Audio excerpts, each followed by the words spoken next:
What's happening, people? I just got off work and I just ran down here to the river, Mississippi River, Grand Rapids, Minnesota, to a spot I fish sometimes. We're in a drought right now, as many know, obviously. But you got to see this. This is crazy. I decided to make a video quick.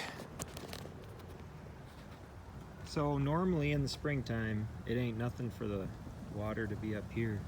And look at it right now. This is crazy. I don't even know if you could launch a kayak down here. It's so low. Look at that. This is all normally underwater. If you look up there, that island's usually underwater. It's pretty rare for it to